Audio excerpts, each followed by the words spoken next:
Hello दोस्तों, मैं विजय Nifty वाला के इस वीडियो में आप सभी का स्वागत करता हूं।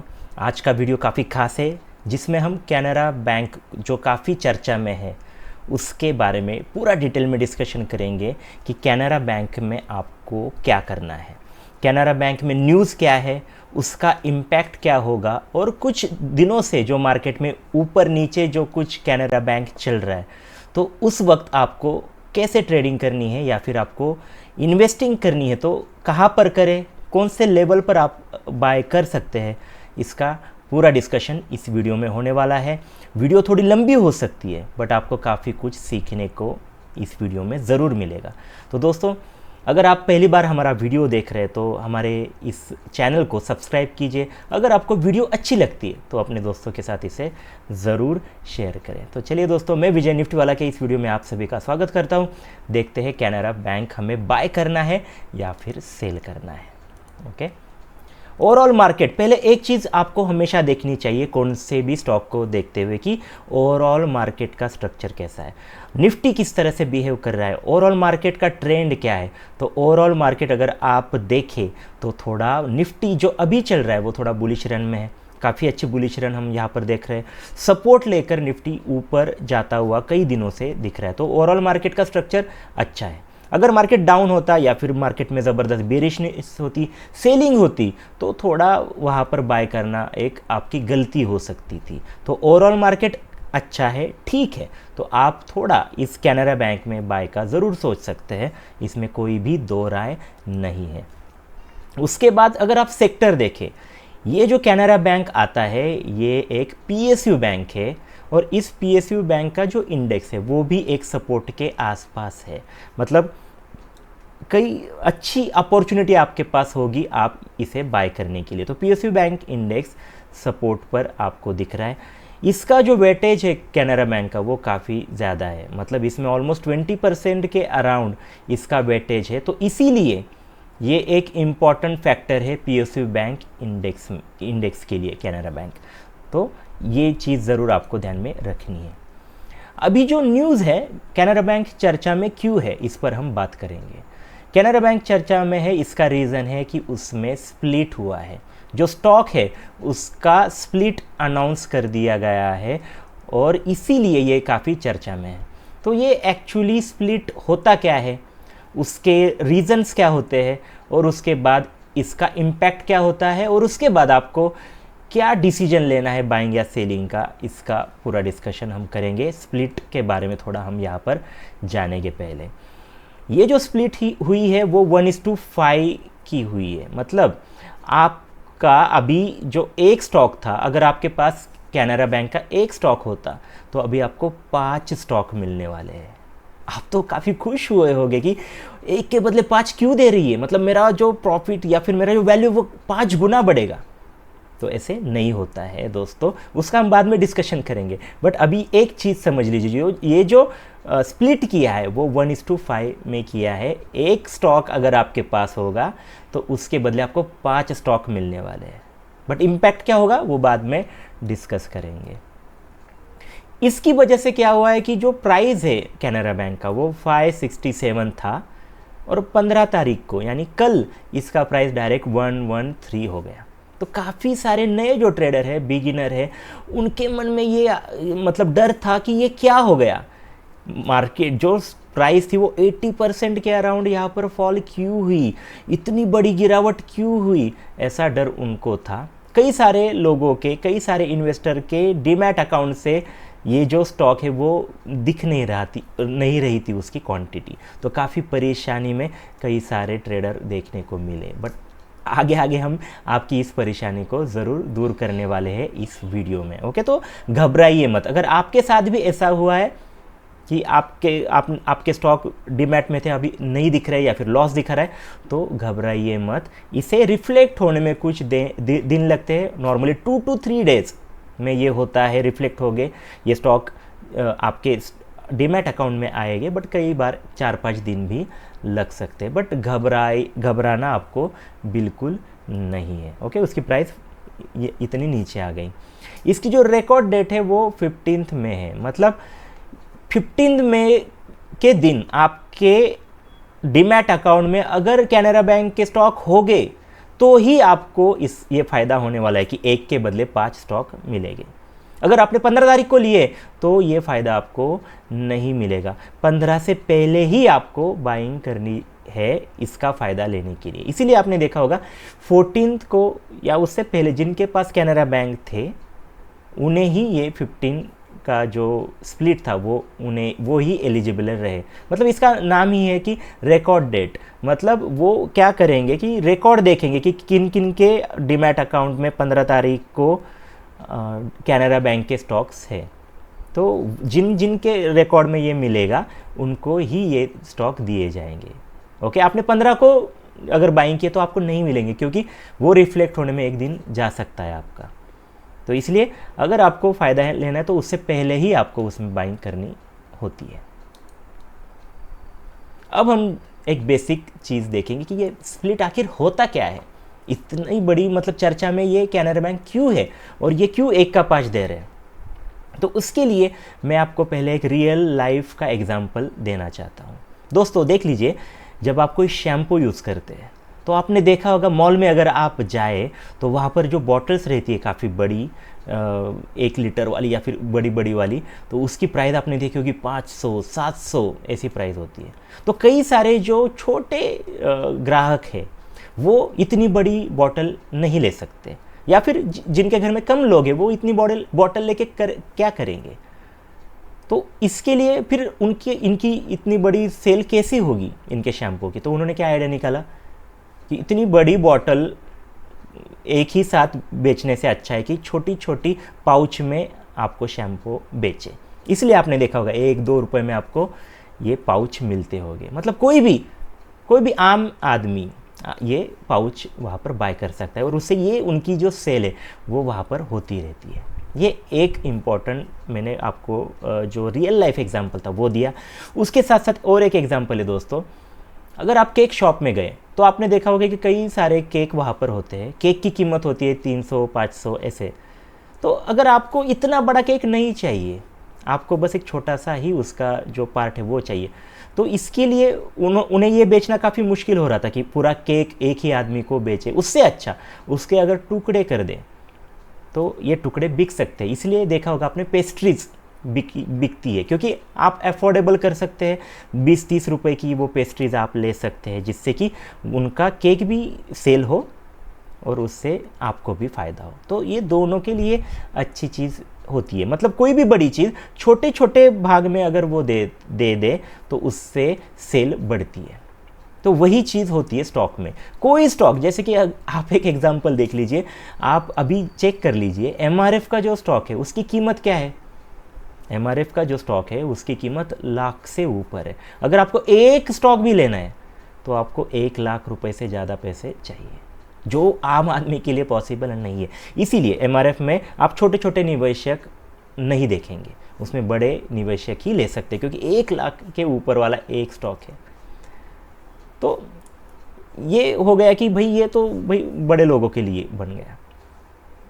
अभी क्या हुआ, कैनरा बैंक का जो बोर्ड थे उन्होंने ये देखा कि भाई ये जो है कैनरा बैंक का स्टॉक वो 500-600 रुपए के अराउंड है। जो कई सारे लोग उन्होंने देखे हैं कि जो देखते कि छोटी कीमत में मुझे कोई भी स्टॉक मिले, जैसे कि पेनी स्टॉक। कई सारे लोग 1 रुपये 2 रुपये अगर 50 पैसे वाले स्टॉक भी लेते हैं। तो जितनी कम प्राइस होगी उतने ज़्यादा लोग, उतनी ज़्यादा डिमांड वहाँ पर होगी।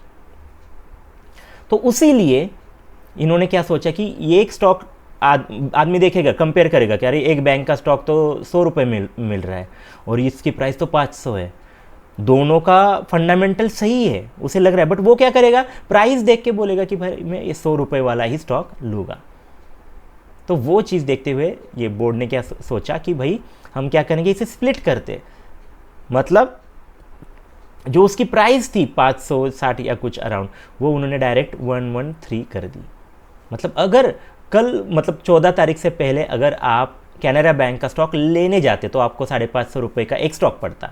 बट अभी क्या हो रहा है, आपको बस 113 रुपये में आपको ये स्टॉक 15 तारीख को मिल रहा है। तो उससे क्या होगा कि जो छोटे छोटे निवेशक है वो भीड़ लगाएंगे ये स्टॉक लेने के लिए, जिससे कि उसकी जो डिमांड है वो बढ़ेगी और उसकी फिर जिस चीज़ की डिमांड बढ़ती है तो उसकी प्राइस भी ऑटोमेटिक बढ़ने में थोड़ी सहायता होती है। तो ये उसके पीछे वाला जो रीज़न है वो एक रीज़न है कि लोग क्यों करते हैं स्प्लिट। तो ये एक रीज़न है कि उससे क्या होगा कि ज़्यादा अट्रैक्ट करेंगे आप इन्वेस्टर को।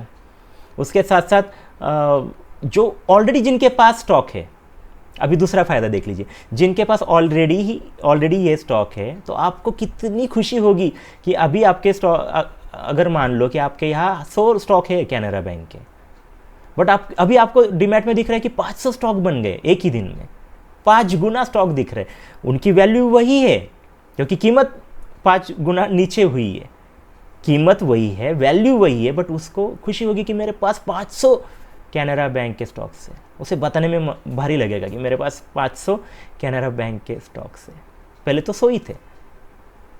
तो इसीलिए ये स्प्लिट उनके लिए भी फ़ायदा है कि जो जिनके पास ऑलरेडी स्टॉक है उन्हें भी थोड़ा बूस्ट मिलेगा, कॉन्फिडेंस मिलेगा। उसके साथ साथ जब ऐसे कोई, जैसे कि अभी ये वीडियो आप क्यों देख रहे हैं या फिर मैंने ये वीडियो क्यों बनाया है, इसका रीज़न है कि सॉरी, इसका रीज़न ये है कि ये स्प्लिट हुआ है इसीलिए, मतलब ये न्यूज़ है। अगर ये स्प्लिट नहीं होता तो कैनरा बैंक पर ना आपका ध्यान जाता ना हमारा। तो इसीलिए चर्चा में लाने के लिए या फिर पूरा मार्केट जिस पर चर्चा करे, सबकी जुबा पर नाम हो कैनरा बैंक का और उससे लोग ज़्यादा से ज़्यादा खरीदने के लिए आए, ये भी हो सकता है। तो इसीलिए ये भी फ़ायदा है, ये भी रीज़न है कि जिसके लिए स्टॉक स्प्लिट किया जाता है। अब आप सोचेंगे इतना सारा करके फिर इफ़ेक्ट क्या होता है? इसका इफ़ेक्ट सच में होता है? जो कुछ उन्होंने सोचा है वो रियली होता है? तो देख लीजिए, इफ़ेक्ट ये होता है कि इससे बायर्स अट्रैक्ट होते हैं। ऑब्वियस है कि कैनरा बैंक में कई सारे छोटे निवेशक अट्रैक्ट हो गए, वो वहाँ पर ज़्यादा डिमांड करेंगे, उससे उसकी प्राइस बढ़ने में थोड़ी सहायता मिल सकेगी। बट ऐसा नहीं है कि जो स्टॉक स्प्लिट हुआ है वो उसकी प्राइस बढ़ेगी ही बढ़ेगी।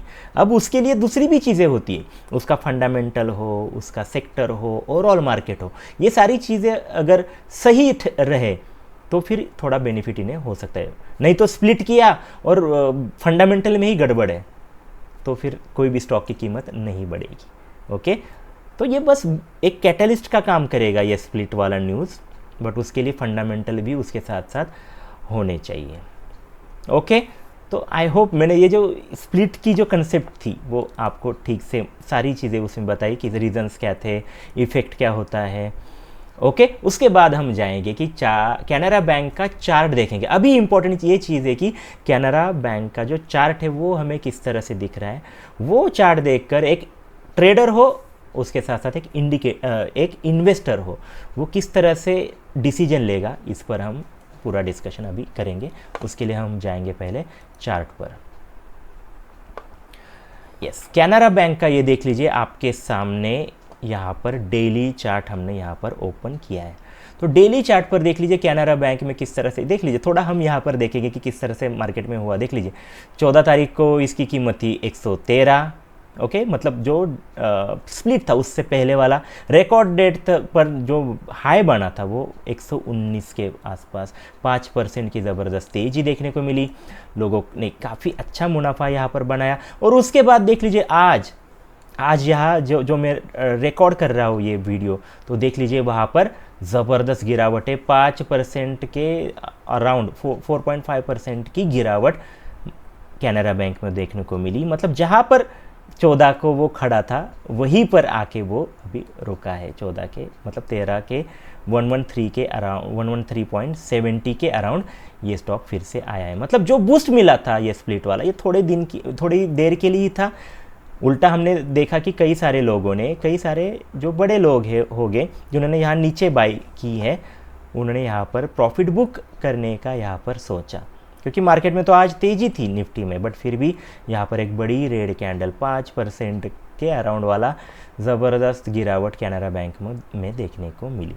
अब आपके मन में ये क्वेश्चन होगा कि अब इसमें क्या करें, कहाँ पर बाइंग सेलिंग करें। तो उससे पहले हम थोड़ा इसका एक टेक्निकल एनालिसिस थोड़ा सा करेंगे। देख लीजिए यहाँ पर एक टॉप है, ओके, मार्केट ऊपर है और ऊपर आने के बाद अभी मार्केट में यहाँ पर एक ब्रॉडनिंग फॉर्मेशन बन रहा है, जिसमें कि जो बॉटम है वो फ्लैट है। ओके, ब्रॉडनिंग में वो क्या होता है कि दोनों साइड के जो लाइन होते हैं वो दोनों साइड ये नीचे होता है, बट यहाँ पर जो ब्रॉडनिंग बना है वो थोड़ा अलग है। इसमें एक फ्लैट बॉटम वाला ब्रॉडनिंग बना है, जो कि मतलब हर कोई भी ब्रॉडनिंग पैटर्न हो वो एक रिवर्सल एक्चुअली पैटर्न है। अगर मार्केट में कोई बड़ी गिरावट आती है दोस्तों, मार्केट निफ्टी में अगर गिरावट देखने को मिलती है या फिर रिजल्ट अच्छे नहीं आते लोकसभा के, तो फिर ये एक स्टॉक होगा जहाँ पर लोग ज़बरदस्त सेलिंग कर सकते हैं, क्योंकि ये पैटर्न देखते हुए। तो ये चीज़ आपको ध्यान में रखनी है कि ये एक निगेटिव पैटर्न है, बेयरिश फैक्टर इसमें ज़्यादा है, तो थोड़ा कैनरा बैंक में सावधानी से आपको ट्रेड करना है। अगर नतीजे अच्छे आते हैं लोकसभा के, ओवरऑल मार्केट में बुलिशनेस रहती है, तो आप बाय कहाँ करेंगे? तो देख लीजिए क्लियर, ये जो जोन है एक्चुअली 117 वाला 107, ये एक इम्पॉर्टेंट सपोर्ट है। इसके यहाँ आने पर आप एक सेफ बाय कर सकते हैं। यहाँ आने के बाद छोटा सा स्टॉप लॉस आपका होगा, जो आपका रिस्क रिवॉर्ड रेशो होगा यहाँ पर 1:5 का होने वाला है। मतलब आप 107 के यहाँ पर बाय करेंगे, छोटा सा स्टॉप लॉस आपका होगा एक 98 के अराउंड, एक्चुअली ऐसे 98.7। आपका जो टारगेट होगा वो काफ़ी बड़ा 130 के अराउंड, 130, 31, 32 के आसपास एक बड़ा टारगेट आपको मिल सकता है। 1:5 वाला ये ट्रेड आपको मिलेगा, बट कब? जब मार्केट यहाँ आएगा तब एक बेस्ट ट्रेड होगा ये। तो अभी तो फिलहाल के लिए यहाँ पर बाय करना गलती होगी, आप यहाँ पर गलती कर सकते हैं। यहाँ पर बाय करके आपका स्टॉप लॉस काफ़ी बड़ा होने वाला है। तो आप क्या करें, थोड़ा वेट करें, मार्केट नीचे आए, जितना नीचे आपको मिले इस लेवल के आसपास, तो आप बाय करने का वहाँ पर सोचें। ओके, तो बेस्ट बाय कहाँ पर है इसकी मैंने बात की। जो टारगेट होगा 130 के अराउंड होगा, रिस्क रिवॉर्ड रेशो 1:5 का आपका यहाँ पर होने वाला है। तो दोस्तों ये सारी चीज़ें आपको ध्यान में रखनी है। बेस्ट बाय होगा 107 के आसपास, ये हमारी राय है।